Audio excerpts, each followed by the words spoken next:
এবার চিকিৎসা বিজ্ঞানের ধাঁধা।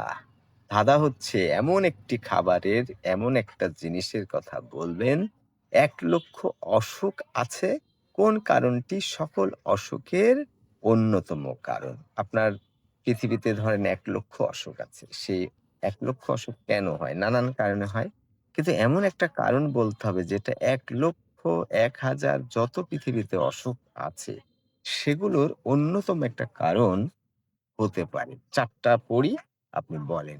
যেমন খাবার যদি আপনি এলোমেলো খান তাহলে অসুখ হতে পারে। ঘুম যদি এলোমেলো হয় তাহলে অসুখ হতে পারে। দুশ্চিন্তা যদি বেশি হয় তাহলে অসুখ হতে পারে। ওষুধ খেলে অসুখ হতে পারে।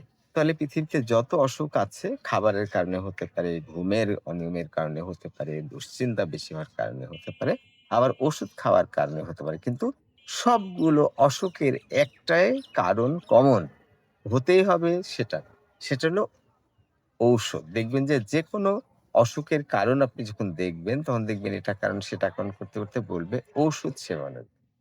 তার মানে ঔষধটা একটা কমন অসুখ। ধর্ম যেমন ১০০, ২০০, ৫০০ আছে পৃথিবীতে। কিন্তু মানবতা প্রতিটা ধর্মের একই কথা, মানবিকতা। ঠিক অসুখের ক্ষেত্রে নানান কারণে নানান অসুখ হতে পারে। কিন্তু একটা কারণ প্রতিটা অসুখ তৈরি করতে পারে, সেটা হলো ঔষধ।